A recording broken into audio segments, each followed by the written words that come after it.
house today? If you can hear me, clap once. If you can hear me, clap twice. All right, I don't think we need to go that third round. I'm Senator Nan Orrock. I represent downtown Atlanta, East Point, College Park, and Hapeville, and the county of Fulton. Happy to be with you today, happy to convene this effort, and we're looking forward to hearing from those who are advocating and standing up for Georgia's environment and for the nation's environment and for the global environment.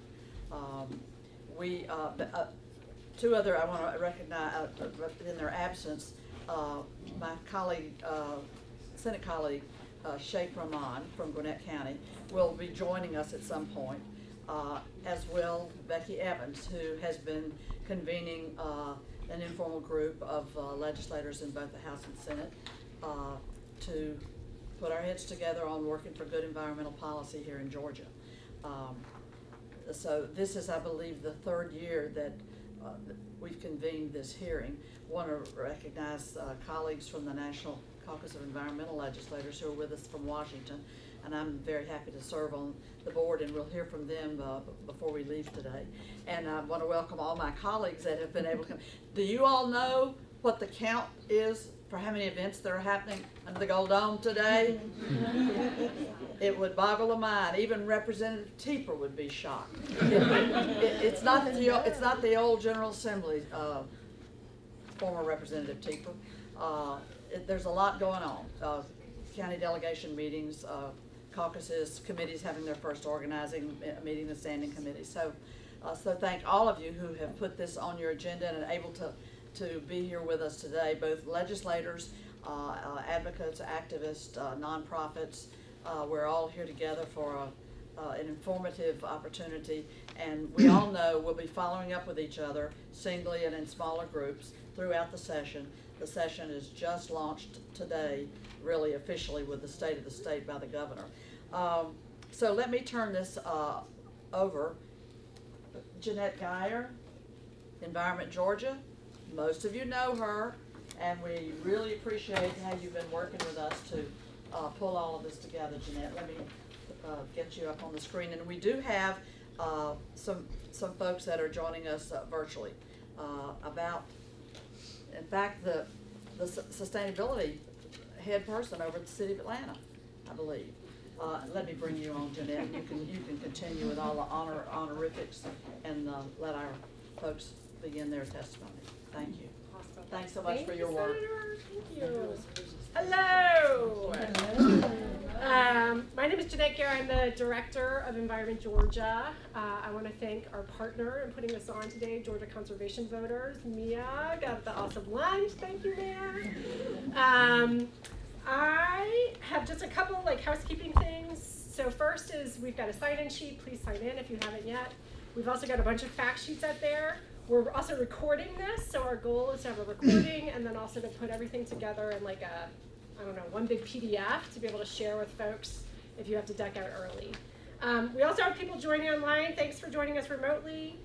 If you have questions, we have someone monitoring the chat, so please drop a question in the chat and we will ask it in the room. And I think that's all. I will just make one more pitch. So Environment Georgia is part of a national network of consumer and environmental organizations. In the back, there's a series of briefings on environmental issues, some of them that we're not going to talk about today, so things like lead in drinking water, right to repair. If those are issues that are interesting to you, please feel free to join those, and it highlights kind of best practices from all over the country. All right, I'm going to run us, we have about 10 issues to get through today. We've got someone, Allie is kindly helping to keep track of time. So if you go over, thanks for being here, one of our hosts today. She's going to give you a 1 minute and then start giving you the evil eye. So we're going to run through these quickly. If we've got a couple questions, I was thinking maybe we would do 2 questions per issue, and then we'll do questions at the end so we can get through everything. All right. I am going to first introduce Megan Rogers, who is going to talk to us about protecting the Okefenokee Swamp. Good afternoon, everybody. Thank you for being here. My name is Megan DeRogers, and I'm the executive director of a nonprofit in coastal Georgia called 100 Miles. We do coastal conservation, working to preserve and protect Georgia's 100-mile coast through advocacy, education, and civic engagement. A couple of years ago, a proposal was made to the Georgia EPD to mine a tract of land near the Okefenokee Swamp. It was a pretty large mine proposal and has since been kind of reduced in size, and the company named Twin Pines asked for permission to get a mining permit. Since then, EPD has been reviewing the permit, and you may have read in the news last week, they issued a plan for a surface mining plan for the proposed permit that Twin Pines is putting forth. Mining near the Okefenokee Swamp is concerning, and it's not a new issue. It's very old, and it's been discussed in Georgia for a long time. And in fact, maybe some of you remember. Oh, yeah, sure. Sorry if I yell up front. Okay, good.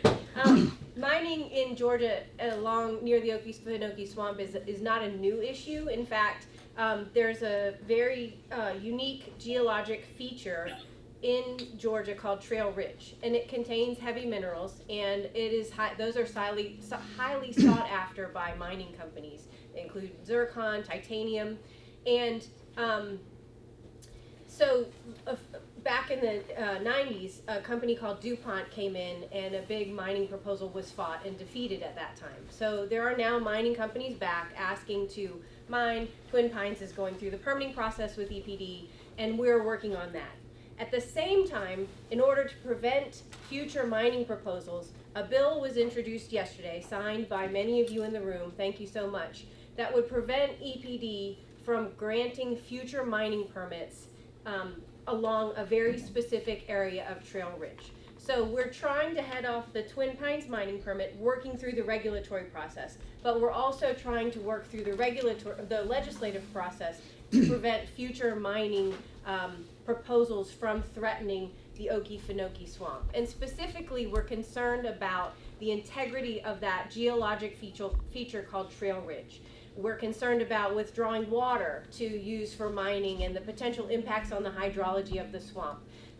We don't have a lot of time today. Like I said, the bill was introduced yesterday. It's HB 71, House Bill 71. We anticipate it'll be going through the House Natural Resources Committee. I hope you all will support the bill. There's a fact sheet in the back of the room that gives you more information. And unfortunately, I have to leave this briefing early, but there are other people in the room who can answer questions. So Bob, April, Amy, I don't know where she is, and others. Oh, Chris. And so feel free to ask me a question now, or you can hold the questions to the end. We'll do 2 questions? Or? Yes. Thank you so much for being here. I wanted to say, I'm sorry, I was late, but I'm so glad to see all these wonderful people here in the room. Thank you so much for that.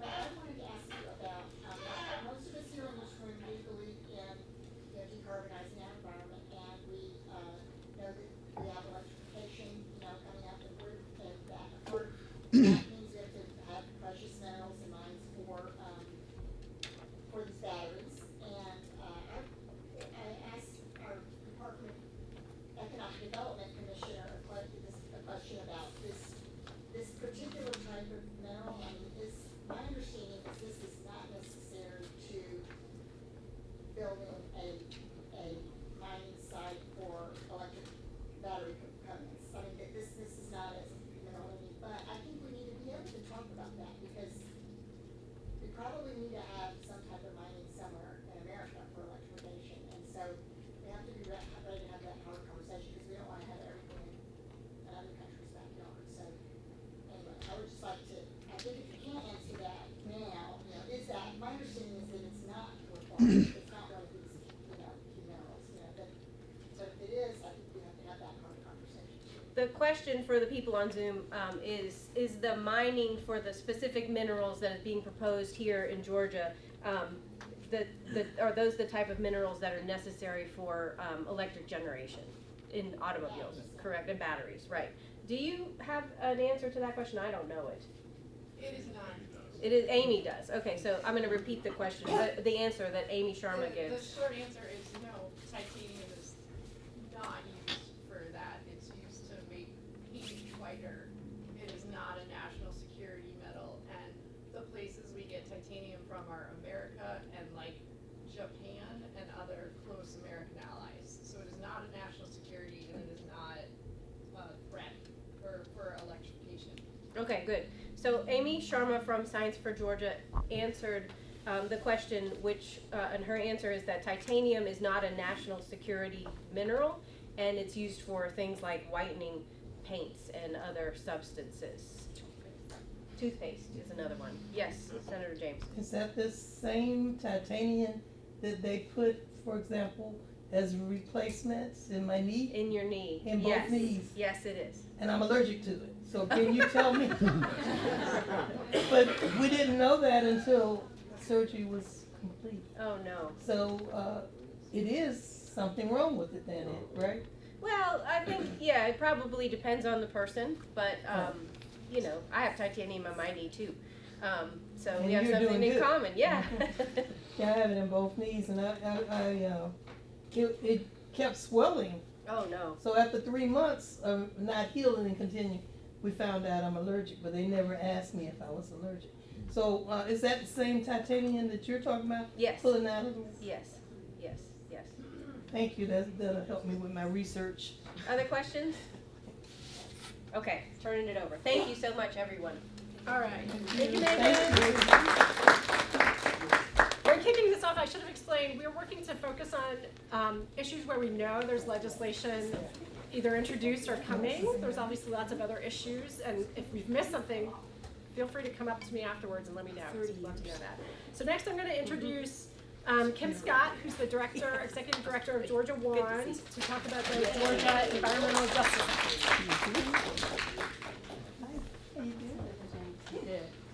Again, my name is Kim Scott. I'm the executive director for Georgia 1. 1 stands for Women's Actions for New Directions. We are a woman-led environmental social justice nonprofit. Based here in Atlanta, we work statewide. Our frontline communities are in southeast Georgia, Burke County, Waynesboro, Georgia, and along the central Savannah River area, as well as what we call the Savannah River site.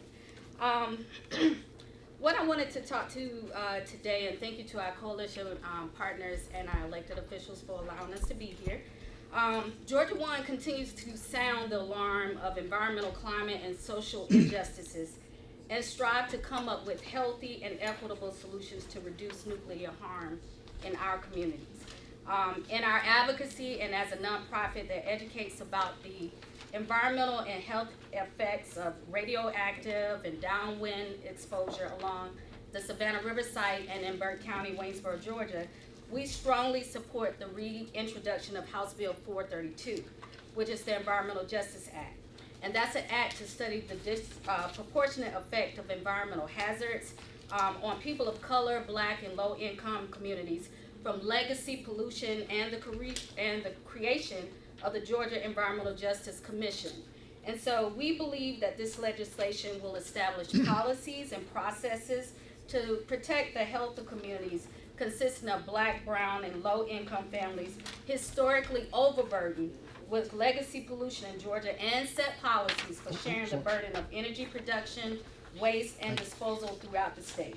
Our work is really centered on building a coalition of community advocates. We're part of the Georgia Water Coalition and other coalition and like-minded organizations, to pass the Georgia Environmental Justice Act. And to that end, we have created the Georgia Environmental Justice Legislative Team.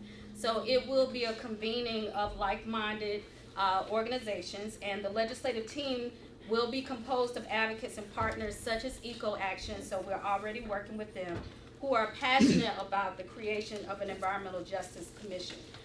We're also, as part of our state priorities, looking to work and work on the reintroduction of the Senate Bill 421, which is the Georgia Utility Rate Reduction Act, and that was a bill to enact the Georgia Utility Rate Reduction Act to promote utility securitization and lower the service costs for customers. We are really adamant about our advocacy around nuclear harm reduction, around the major polluters that really cause harm, nuclear harm to our communities in Southeast Georgia and to overburdened communities in the city of Atlanta. We're looking forward to continuing our work with our coalition partners, and thank you so much for allowing us to be here. Thank you, Kim. All right, turning now, we wanted to give a little buffer between lunch and this next conversation. I want to introduce Amy Sharma with Science for Georgia to talk about sludge and water pollution. Hope you all ate. Hi everyone, I'm Dr. Amy Sharma. I'm the Executive Director of Science for Georgia. We are a nonprofit focused on bridging the gap between science and society. Wow, I thought I was being loud. All right. Need a mic. Bring it out from the diaphragm. Can you hear me now? Yes. All right, got it. I will just scream. Sorry, guys. Science for Georgia exists to bridge the gap between science and society. So we are here making sure science has a seat at the table as you all are making these great policy decisions. We also provide information about science, which is why I now know a lot about sludge. My parents are very proud of me. Okay, so imagine, if you will, waking up to a swarm of flies and the overpowering stench of death in the air. Every day, countless rural Georgians wake up to this right now because they can't go outside. Their property is becoming uninhabitable because there is illegal, quasi-legal dumping of industrial wastewater sludge on our lands. So, under the guise of being a soil amendment, which is a perfectly legal thing that the Department of Agriculture regulates, people are dumping industrial wastewater sludge, slaughterhouse byproducts, wood ash, grease traps, a bunch of wonderful things. It's disgusting and awful. So these are all things that, so hold on, there is the legal part where if you treat all of that disgusting, wonderful things from industrial wastewater, you can put that in the soil as a soil amendment, and that would be great and fine. The problem is people are literally taking the waste off of an industrial slaughterhouse, putting it in a truck, and spreading it on fields. That is not legal, and it's also really gross. It's a human health hazard. It will kill your crops. It will kill all the fish in the rivers when it runs off. There is nothing good about this. You will end up with salmonella, bacteria, mad cow disease, and a bunch of fish kills. So this is happening right now. This is happening because there is not any enforcement. So in order to address this from you wonderful legislators, there's 4 things that need to be done, and these things are in process for legislation. 1, if you're dumping sludge on land, the land has to be a farm. Because if I was a farmer and someone offered to put untreated sludge on my land, I would say no, right? So that would be protection number 1. The right to know. Require the permits and the records for the sludge. The sludge does have to be permitted and records have to be kept. Those have to be clear. They have to be filed with the Department of Agriculture, and we need to be able to access them so people know what their neighbors are putting on their lawns. The right to help. Right now, the only people that can enforce this is the Georgia Department of Agriculture. They have like 2 guys for the whole state. So we need local municipalities to be able to also enforce and issue stop work orders and help overburdened staff. Finally, the right to safety. If you're taking stuff off the factory floor, what else is there? We need to meet OSHA standards. That's it. There's a lot of broad support for this issue, so we're happy to talk to you. If I have to know as much about chicken poop, you do too. So, thanks everyone.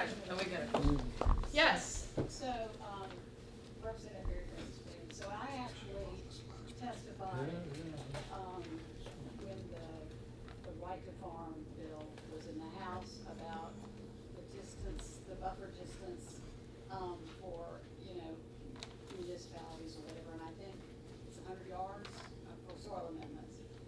And during that, and that got a lot of attention, but when I spoke to some of the members of the House who are really strong on agricultural issues, they said to me that their concern is they have to find, that, you know, they're gonna come back and say, we've got to find places for their soil amendments. So I think, have you had conversations with those folks about the difference between what they consider legitimate soil amendments that have been treated and these illegal ones? And have they expressed any concern about unmonitored illegal dumping? I can't answer the first part of that question about the unmonitored. I can tell you that if you treat the stuff before you put it in a soil amendment, it's a perfectly fine agricultural thing that is not illegal in the state of Georgia. I'm not sure. The only reason people are spreading the untreated sludge is because they're cheap. Like, I have a bunch of waste. I need to put it somewhere. Either I have to pay money to treat it before I put it somewhere, or I can just dump it in someone's land illegally. And since no one's enforcing it, they're just doing the latter. So would you say the major problem is enforcement? Yes, but don't quote me on that because I'm just the scientist. So maybe one of the lawyers can back me up. Yeah, I mean, so. It is mainly an enforcement and a right to know, because people are spreading it on their land, and you are required to hold a sample, but you are not required to file the sample with the Department of Agriculture right now. So you just have to have proof that you did something when they ask you for it. Yes, ma'am. I've received reports from people who know that they call me the tree hugger or whatever in the Senate, but they told me about the tanks that come out and spray the sludge in the landfills that are licensed landfills.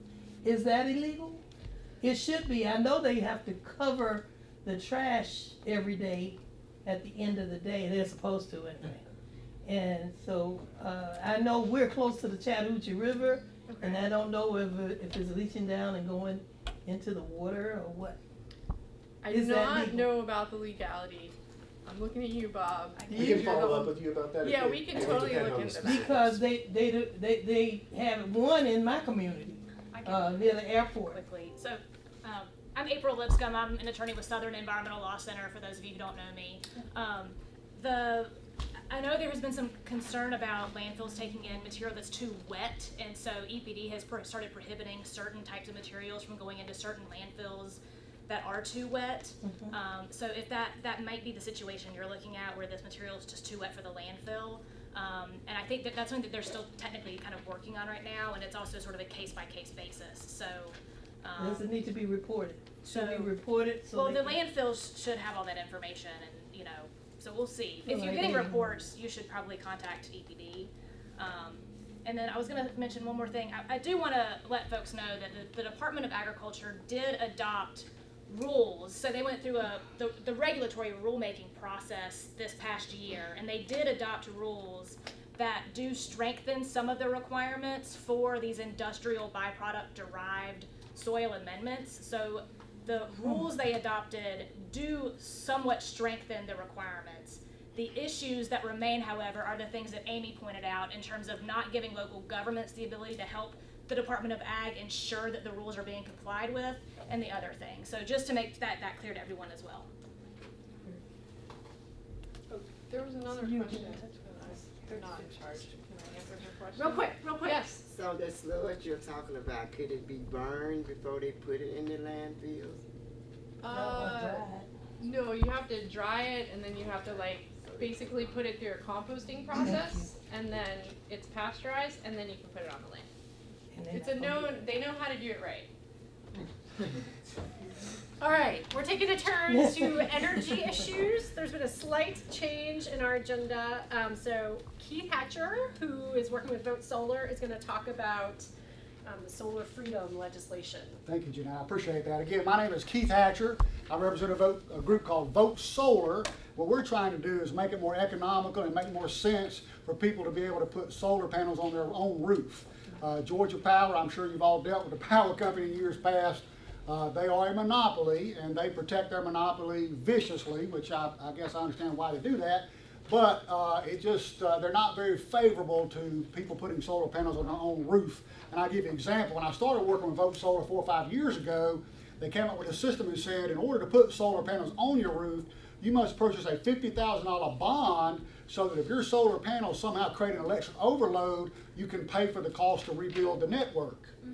Well, it was beyond ridiculous, and we had plenty of scientific evidence to prove that those solar panels were not going to create a problem, and you shouldn't have to require that bonding. We believe it was really just an attempt to dissuade people from putting solar panels on their roof. We've evolved beyond that. We fought and defeated that. We're at the point now we're dealing with something called net metering. And essentially what that says is when you put panels on your roof, if you're generating more power than you're using, that power goes onto the network. Georgia Power right now will pay you wholesale, the cheapest they can pay, for the power you're generating, and then sell it to your neighbor at retail, right? So what that does economically, when you put panels, they're not inexpensive. When you put those panels on your roof, you want a return on your investment. Well, under that model, you may not get your money back for maybe 20 years. Most businesses, when you make an investment, you're looking at maybe a 7-year return as a good return. So what we'd like to see is what we call net metering, where if you're going to take my power, my excess power, and sell it for 14 cents, you're going to pay me 14 cents, right? Otherwise, I'm just a part of the Georgia Power generating company. You know, it's not my panel, it's your panel that I'm getting some power off of. So it's been a big battle. The Public Service Commission deals with that. The General Assembly certainly has the authority to make some decisions in this realm. So last year we had a bill in the House, made some progress, had some hearings. We're going to have a bill in the Senate this year. Jason Azaverte has got a bill, and Ed Setchel, who was in the House with that bill, has moved to the Senate. So I think with combination with those two senators, we are hoping to make some real progress this year. So it's a question of fairness and a question for what's fair for Georgia's citizens to move toward clean, green energy and be self-sufficient. So I appreciate the opportunity to be here today, and thanks for listening. Any questions? Yeah. If you have any questions, Buddy Deloach was here earlier. Is Buddy still here? He stepped out. He answers all my tough questions. Yes, sir. Yeah, thanks, Keith. Where are we on the fact that isn't there currently, aren't we capped at 5,000 families? Yes, ma'am. That can do the, I mean, break that down for us. Yeah, what happened was the Public Service Commission, when this argument came up several years ago, they decided to run an experimental program and said, okay, we'll try some net metering. But they said the way we're going to try this with 5,000 customers. Now they've got millions of customers, but their experiment was 5,000. Well, what they discovered is that those slots filled up really quickly because there is demand. So we went back to the Public Service Commission and we argued for a larger number, and it got batted around, and it's still not settled. But as of right now, you're right, it was 5,000 customers, and that filled up quickly.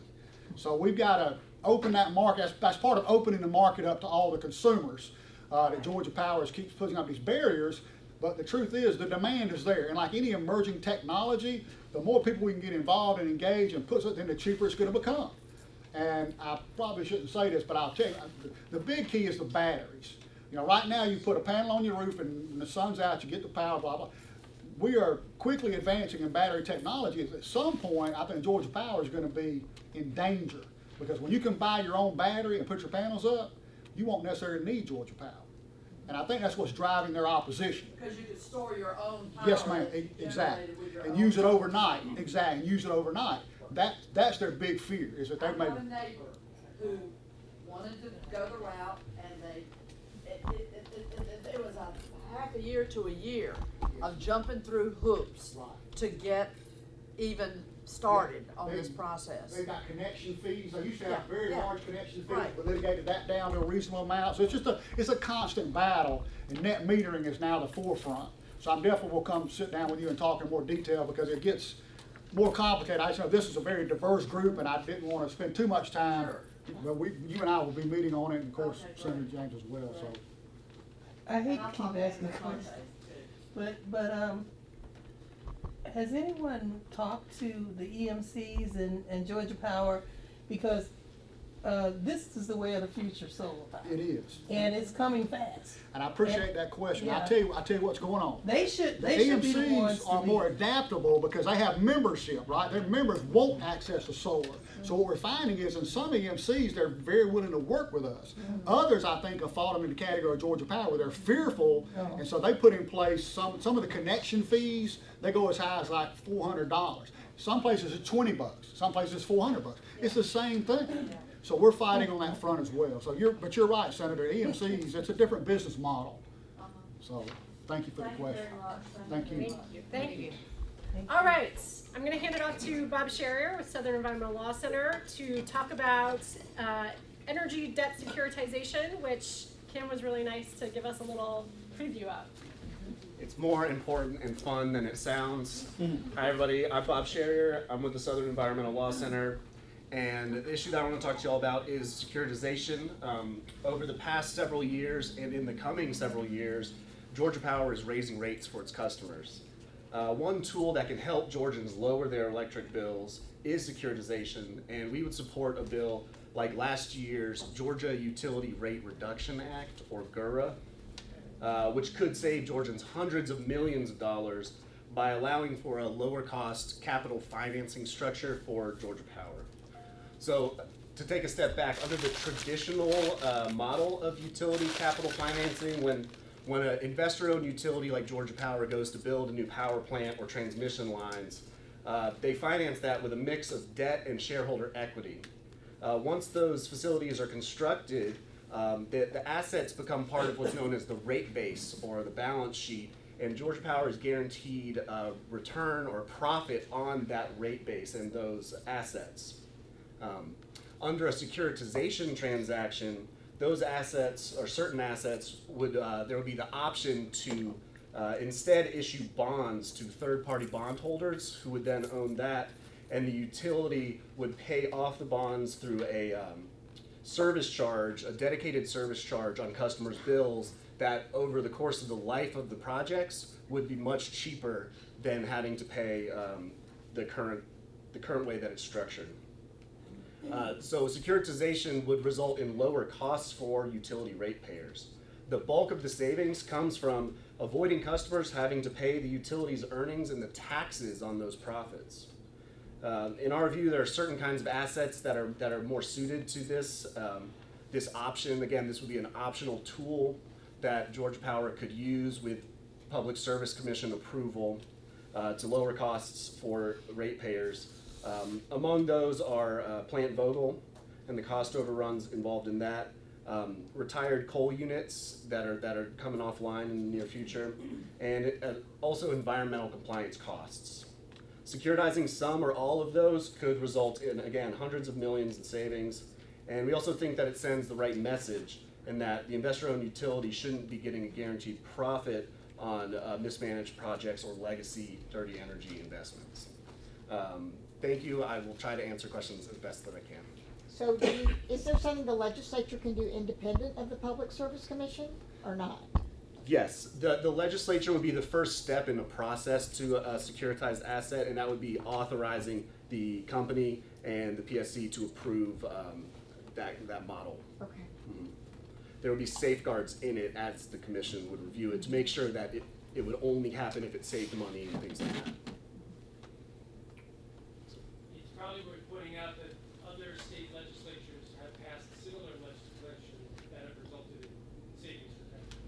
Thank you. Yes, there are examples around the country of this being used and being effective in lots of different situations, and so we would be building off of those and not from scratch.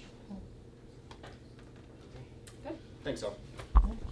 All right, I've got a couple more energy issues. I'm going to introduce Briante McCorkle, who's the Executive Director of Georgia Conservation Voters, to talk about some Public Service Commission issues that are in the works. Let's go.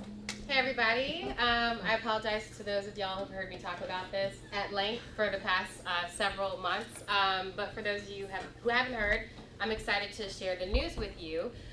So when we were all gathering with our families over the holidays, the Public Service Commission gifted us with a $1.8 billion rate increase over the next 3 years. This is not the first time they've done this. Georgia Power consistently gets billion-dollar rate increases approved by the Public Service Commissioners, and basically any other opportunity the commission gets to raise our bills or add fees to our bills. They basically represent what Georgia Power wants, and it is an outrage. I wanted to know why this was happening, because there was a lot of advocacy going on, a lot of people taking action, submitting public comments against this. And I really started to get at the heart of the issue of the lack of representation on the Public Service Commission. So the Public Service Commission is 5 elected officials. They are elected statewide. So even though each commissioner belongs to a district, District 1, 2, 3, 4, and 5, everyone in the state votes for those commissioners. So essentially someone in South Georgia is voting for the representative for someone in Atlanta and vice versa. And what this means is that we've been denied real representation on the commission for well over 100 years. That commission has been mostly white, mostly male, mostly Republican since it started over a century ago. There have been a few exceptions, 2 black commissioners which had to be appointed by the governor because the election structure was very preventative for them. And there were 2 women, but they were also conservative and Republican.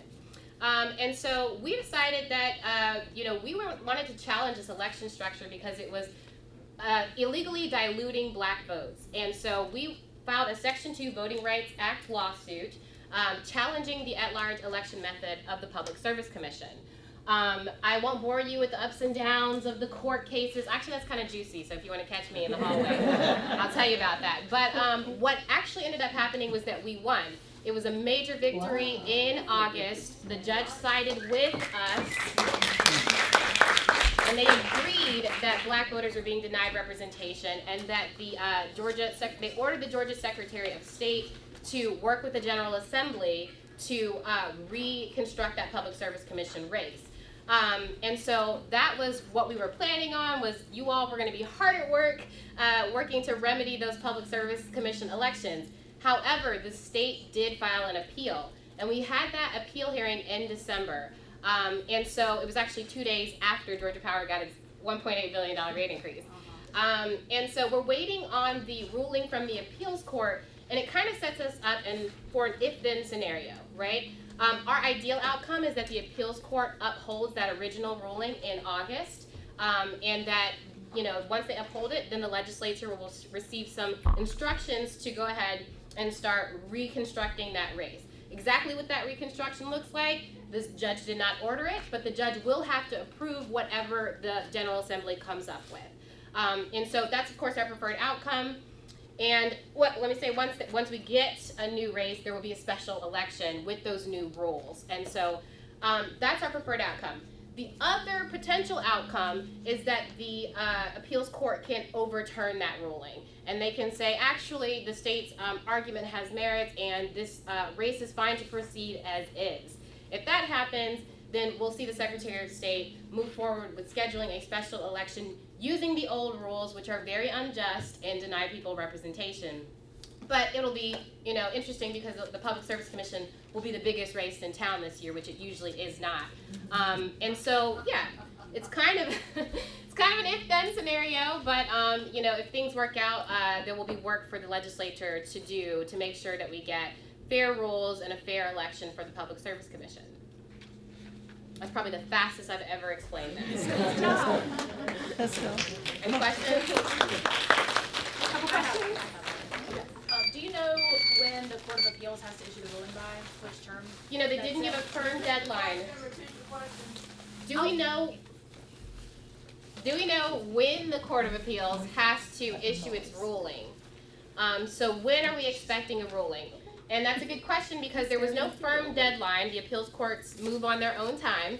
But there was a lot of discussion about the fact that they needed to move fast enough for the legislature to have some clear instruction and be able to act in time. I'm actually quite surprised that a ruling hasn't come out already, and I'm waking up every day waiting for the news to drop that that the appeals hearing ruling is gonna come out. They know they have to act soon, especially if they're going to uphold the ruling, because the legislature will need to act. So I expect something very soon. I'm getting nervous. Any other questions? All right. Good job. Thank you. Good job.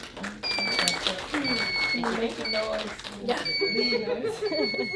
He makes For noise coming, when Senator. you sorry. Okay, thank you. Got a good turning radius there.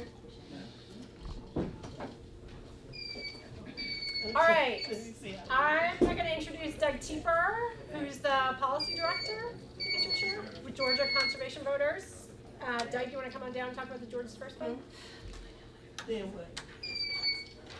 I can't do it. Which way? Sorry. You're fine. That's an old political trick when you walk into a room.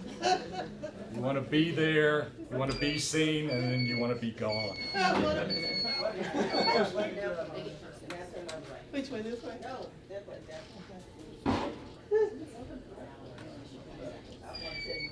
It doesn't belong to me, it belongs to the Capitol, so I don't know how to drive.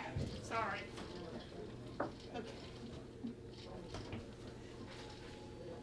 Sorry, Can Doug. I push it? Yeah. Hey, Doug, I'm so glad to see you. See, I'm trying to make you stay here long. There you go. Thank you. Yeah. Thank you. Thank you. I'm going to be quick as I can be. My name is Doug Tieper. I'm the relatively new policy manager for Georgia Conservation Voters. I want to talk real quick about a bill that was introduced last year and will come back in some form or fashion. It was called the Georgians First Fund. Now, how many in this room, when you buy electricity, have a choice of who you buy the electricity? Everybody raise their hand when you, what? You don't have a choice of who you buy your electricity from? Well, then who do you buy it from? If you live in Atlanta, who do you buy your electricity from? Well, how do they decide the price? If they're the only person selling it to you, they could sell it for $1 million a light bulb, right? Who sets it? Public Service Commission. What is, do they fix your utility, your water bill? I've never heard of these guys. Can anybody name the 5 members of the Public Service Commission? It's obscure. Almost none of the voting public knows who the Public Service Commission is. It's been a problem for over 100 years in this state.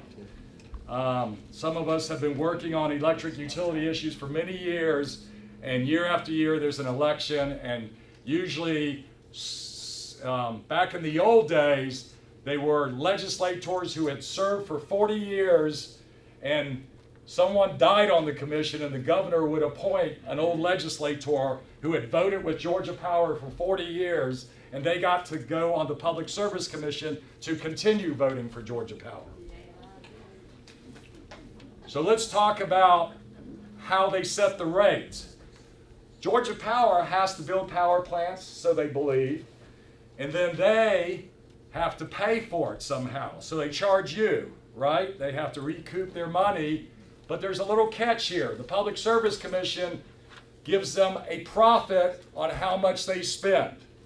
It's called ROE, Return on Equity. What happens if they got, I don't know how many customers Georgia Power has, a couple of million customers? Say they are set a rate, you all pay your bills, and more money comes in than the Georgia Public Service Commission had authorized. What happens to that money?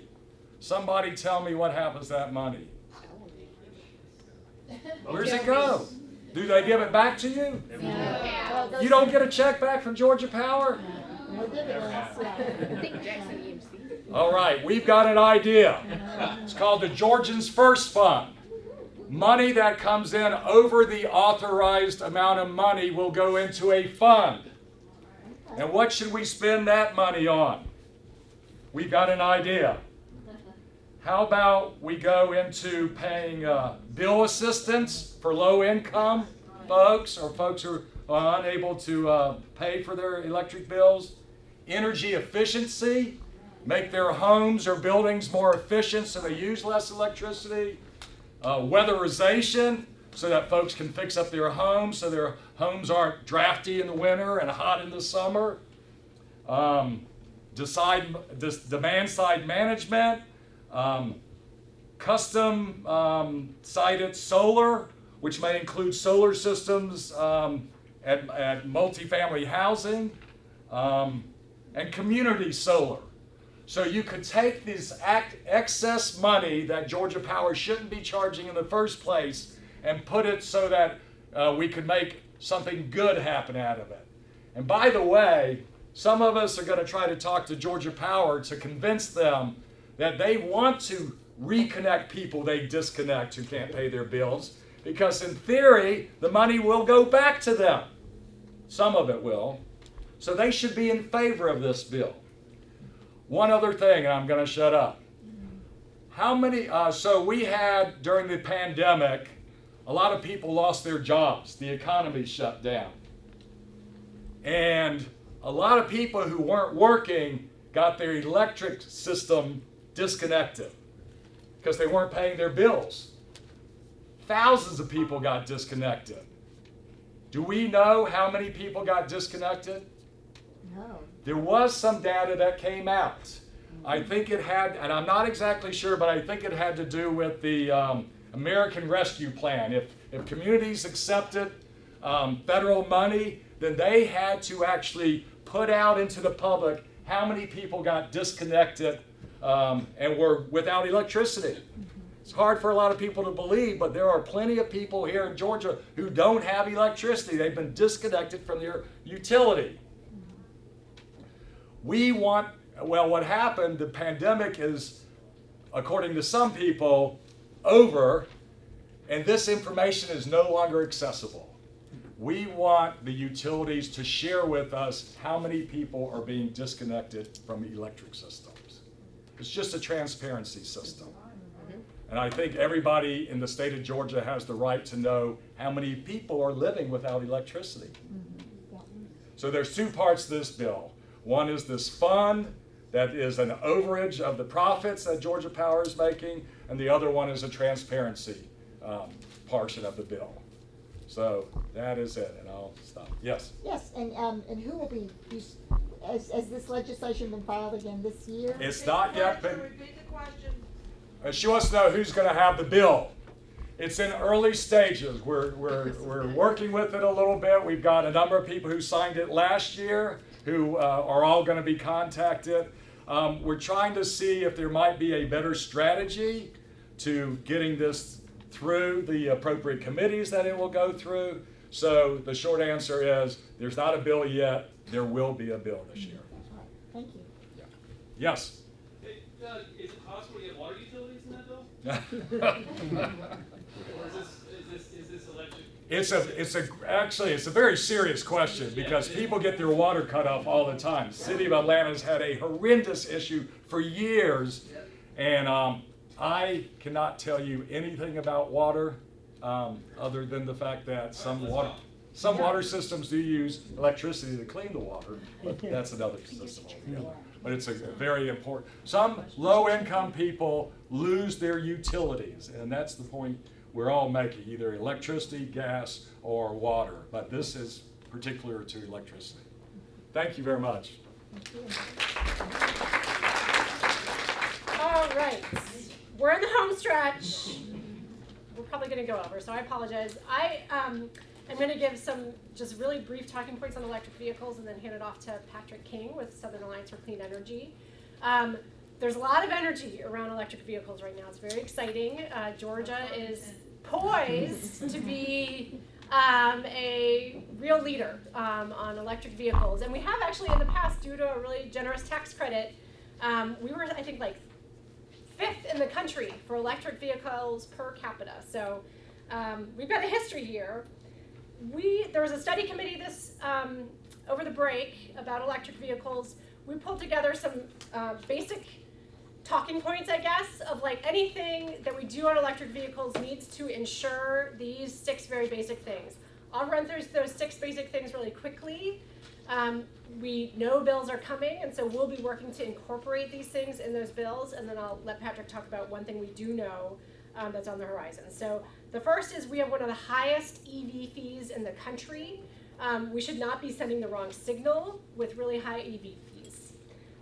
The second is we should have the freedom to buy. So you should not have to go to a dealership to buy an electric vehicle. You should be able to buy it from the manufacturer, especially if those people are manufacturing electric vehicles here in Georgia. We should allow kilowatt sales at charging stations, even if those charging stations are not owned by Georgia Power or connected to a Georgia Power meter.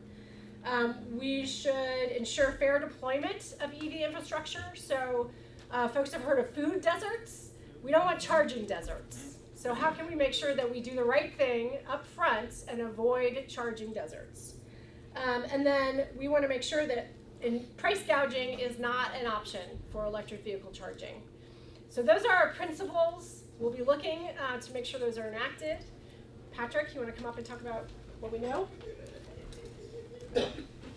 Gotta follow Doug, right? And I'll keep it super brief too. I'm not going to talk about any specific policies today. I kind of just want to talk about this moment that we're having here in Georgia. My name is Patrick King. I'm the Electric Transportation Equity Manager at the Southern Alliance for Clean Energy, also known as SACE. SACE is a nonprofit that's been around for 40 years advocating for clean energy, energy efficiency, and clean transportation. In our clean transportation program, we're working with a wide range of stakeholders, including consumers, manufacturers, regulators, local government, and others to help support that transition to clean transportation. But today I'd just like to take some time to talk about this moment that we're having here in Georgia. A lot of people might not know this, but we do track a number of different economic indicators in our region around clean transportation. Here in Georgia, we lead our region in jobs and employment for electric transportation. We are passing Tennessee and all the other states in our region.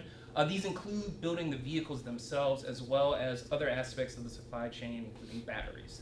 Now, to meet this new supply of jobs, Governor Kemp recently announced a $130 million into developing 2 new EV training facilities that will provide custom workforce recruitment for the growing industry. These facilities would be a part of the Quick Start division of the Technical College System of Georgia. And what is essential with this announcement, this was in his budget, the 2024 fiscal year budget. What's essential in tracking this recommendation and implementation is who gets those jobs, right? So we know we have 20,000 jobs. We want those jobs, those are going to be good paying jobs, to go to Georgians equitably. So to ensure this, we need to make sure these jobs and that outreach is available to all Georgians. Now, if you're interested in learning a little bit more about those EV indicators that we track, I have some couple of one-pagers in the back. But that's all I got for you today. Again, no policy, just talking about the moment we're in. And the budget. And the budget, and the budget. Also, if there are any questions, feel free to ask. But if not, Keep that 130 million in. keep the 130. All right. Next, I'm going to introduce Mark Woodall with Sierra Club to talk about trust funds. Yeah, I'm Mark Woodall, still your Sierra Club Legislative Chair, and maybe you thought you were done with trust funds. You may remember about 10 or 15-year campaign of the Water Coalition and the ACCG to do something about the fact that appropriators took over $150 million of those tire fees, $1 a tire, and 75 cents a ton hazardous waste fee, and sent it to other places, which you may have noticed all the tires piling up around your districts. Yes. And hazardous waste sites not getting cleaned up. So then in 2020, Representative Jay Powell sponsored and passed H.R. 164, the constitutional amendment allowing 10-year dedication of fees. The people passed that in November 2020 by 82%. Then in 2021, Representative Burt Reeves passed House Bill 511, which is all the enabling legislation that put all the various trust funds in there, including the 2 we're most interested in, hazardous waste and solid waste.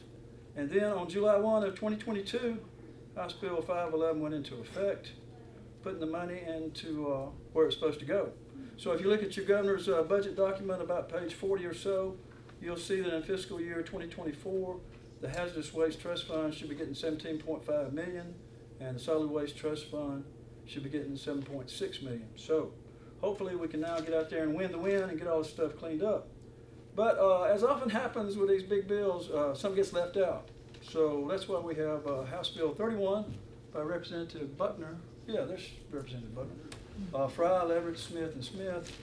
And what that does is put in some additional hazardous waste fees that somehow the EPD left out. I don't guess we ever understood why the EPD left out these funds. Sloppy work by the EPD. It's the hazardous waste management fees and the hazardous substances reporting fee 5-year average is 1.4 million a year. So some of these hazardous waste sites can cost tens of millions of dollars to clean up. So we need to get that additional, those additional hazardous waste fees dedicated. So that bill is now in Ways and Means. So hopefully we can get that across the finish line. Any questions? All right. Turn over my colleague. All right. Thank you, Mark. Last issue. We like to talk about what we're for and in favor of, but we also want to make sure we talk about issues that we're concerned about. So I'm going to pass it over to Neil Herring, lobbyist with the Sierra Club, to talk about building code preemption. Mark just mentioned the counties worked with us on the trust funds, and we've developed a good relationship with the counties over an array of issues, environmental matters, because environmental problems are always local problems, and most of them are in rural Georgia where people are not powerful, and that's why there's a problem. Somebody's taking advantage of them. This problem was one that the counties awakened us to last year, and we worked on it then, but they had a study committee over the interim, and it's coming back. And the easiest way for me to describe the problem is there's too much money in the world in the hands of too few people. And there are problems with housing in this country. There are housing problems all over the world. We're building a planet of slums. And every one of those slums is making money, more money, for the rich people that are building the slums. And in Georgia, right now, houses are being purchased by slum barons, whatever. They'll pay any price. They'll buy the house because they're going to rent it. And they have just about soaked up all of the houses on the market with their great wealth. And now they want to apply their great wealth to building more housing to rent. And this is called build to rent.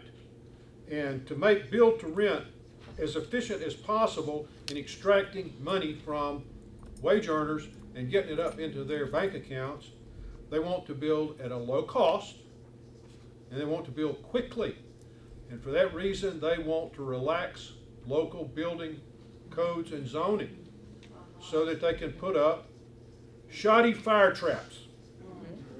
Now, the environmental problems here, there are two environmental problems. I watched the hearings of the study committee, and the home builders and the contractors, all those people, they all came in complaining about too much regulation, it's slowing us down, it's driving the cost up, blah, blah, blah.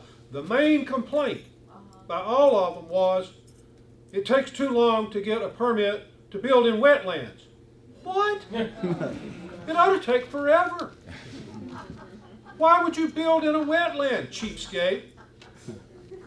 So there's a water quality problem that presents itself immediately in their program. But the other issue that came up, and this is very interesting, you work around this place a long time, you're going to learn pretty damn quick. You don't get to pick your friends. You just get to pick your enemies. And you never know who's going to turn up on your side. And last year, the county guy introduced me to somebody he called the brick dude. This great guy named Patrick Burns represents the brick manufacturers in Georgia. We got 4 major brick producers in the state. And the vinyl people, the American Vinyl Institute, which is a child of the American Petroleum Institute, because vinyl is petroleum, they are going after the bricks. Here we got a product made of Georgia clay in Georgia by Georgians with hardly any carbon footprint once the stuff's on the building site. They want to replace it with vinyl siding, which is flammable. We had an incident in northwest Georgia where an arsonist set a cheap subdivision on fire and every damn house burned because of the vinyl. It was a wildfire. So the issue here is really environmental justice. They want to prevent young families from getting their own homes and building family wealth. They want to bleed them for the rent. They want to put them in lousy housing. And the other portion that I have yet to mention is it's going to be a pump and dump scheme. And when you sign in to rent, you're signing up to be evicted as soon as they've gotten all your money so they can get another sucker in there. So watch build to rent. We don't have a bill yet, but we're expecting it. And the most unusual thing that's emerged in this so far is if y'all watch the budget hearings, the economists talked, and then a bunch of legislators had questions. Almost every question was on this subject. Housing, and it's being purchased, corporate purchases of housing. What are we going to do to control the price of housing? What is going on? And local control is on the table. And we have got friends on there. Are people that I have fought. I've been doing this is my 44th session. There are people in this building that I have fought for almost all of those 44 years who are on my side this time. This one matters. And so it's real important that our folks, this is environmental justice at the basic level, where you live and how much you pay for it. So be on the watch out for build to rent. Thank y'all. Hey, thank you for sticking with us. Yes, I want to thank y'all for being here. Thank you to all the advocates for doing a really great job. Representative Schofield, did you have a? Yeah, I just had a quick question since I've been in and out. I'm not sure, and I'm Georgia State Representative Kim Schofield. I know many of you in the room. Have you guys talked about forever chemicals at all? No, not today. Okay. But they're a major problem. In Dalton, it's full of them. It's pumping Rome full of them. And Rome has spent how much? $100 million. $100 million Rome has spent. Thank God Joe Biden came in and helped them to get that stuff out of their drinking water from Dalton carpet mills. Simple. I do have some legislation. Okay, Good. great to know. All right, I wanted to, we do have a guest here in Georgia today. The National Caucus of Environmental Legislators is here. Do y'all want to just say maybe your name and kind of a quick introduction and then tell us where you'll be so folks can follow up with you? Yeah, sure. So we're the National Caucus of Environmental Legislators, and we're a nationwide network of 1,000 legislators in almost all 50 states. And we tagline ourselves as remote environmental staff for state legislators. So my name is Ava, and I'm the Climate and Energy Coordinator. My colleague Claire is back here, Climate and Energy Manager, but we also have an environmental health team, conservation, and oceans. So we're nonpartisan, non-lobby, but we're here just to provide some additional supplemental support on any environmental policy under the sun. We'll do personalized research. We have in-person and virtual events. We'll be in the back of the room to discuss anything more. In the back of the room also for legislators, we have a Southern Climate Solutions briefing book so that legislators don't have to reinvent the wheel for climate and energy policies that have been successfully passed in other states in the South and states with similar political contexts. So you can hand that out, and I'll be in the back with any questions, but thank you so much.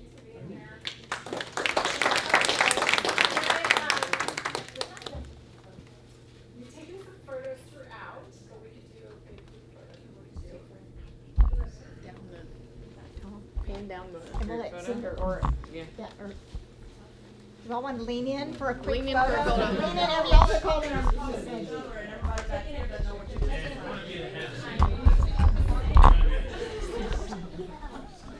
There you go. Did you want to say something? Well, I think okay, since I was the one to do that. She did get to open. Oh, she opened? She opened. Oh, okay, well, then I'll say something. Well, maybe she will say she's going to.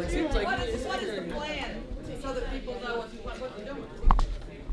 Do you want to do a picture? Okay. Take a picture right now. Do you want to say a couple words in order to close us? Yeah. Or Representative Evans? Then we'll do a picture. We're going to wrap up now. I just have found this to be an incredibly informative session. I want to thank all of the I had the opportunity to see people that I've known 44 years or more again deliver compelling information that is true to the facts and fiery to the max. That's our Neil Herring. I really can't say enough about the quality and the caliber of the presentations that we heard from all of you. And we've had legislators come through and a kind of a new wave. Doreen's here now, Doreen Carter, Representative Schofield, who is Representative Scott, everywhere I look. I'm on the board, I will say, of the National Caucus of Environmental Legislators that Ava just talked to you about.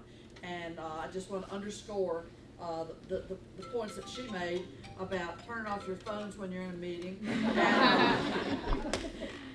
This is only our 18th meeting of the day, right? So NCEL really does stand ready. We're glad that you all were able to come down and being in Georgia with us on this day of this hearing. And we certainly want to commit to going forward to having this type of hearing open house. It's got to be an annual tradition, but also feel free as advocates to access us legislators. There you go, Rhonda Burris over here, and I didn't see you come in, but there are legislators. Maybe one thing we could do in the future is just the legislators introduce themselves.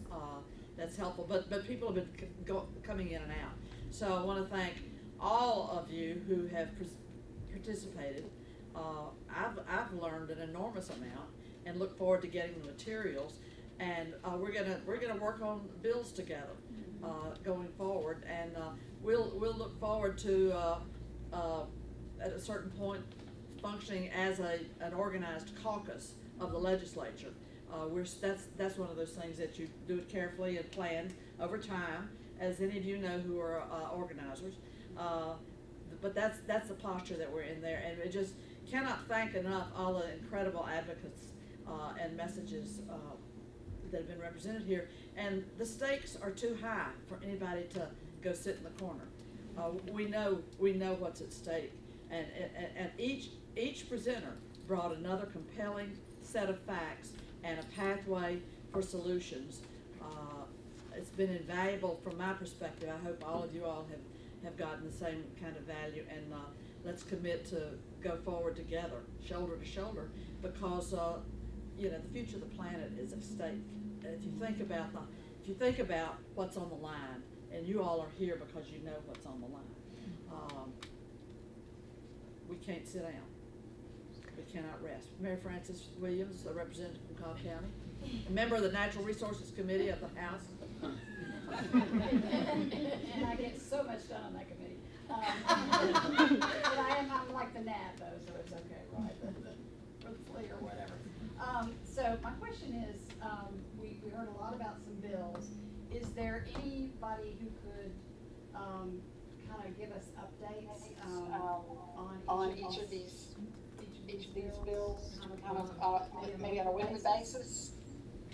Is there any structure currently?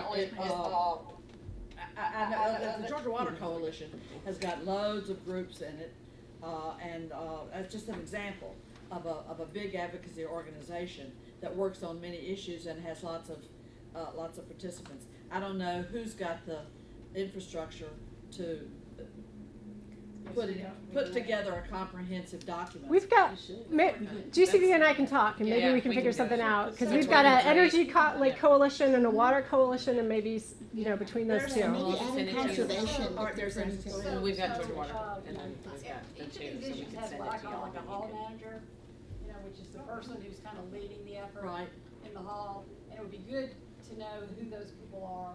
I mean, I guess they're the people who presented today, so that when we want to know what's happening on an issue, we can go straight to their emails. Definitely, if there's in the agenda, I try to put contact information for all the people who spoke. So I would start there, and then if not, I think Doug or myself can point you in the right direction. The last thing you said, Jeanette, was start with the list that's provided in the agenda. Everybody get an agenda, and then would you yourself and who else? Doug. Yes. Who gave a great presentation. Yeah. I say to my former colleague. I just love it. I want to just close by saying thank you, Senator Orrock. Thank you, Senator Rahman. Thank you, Representative Evans. They did a lot of work in getting us to the room and everything else. So thanks to all. We'll do a picture at the end of the room if folks want to stay for a picture.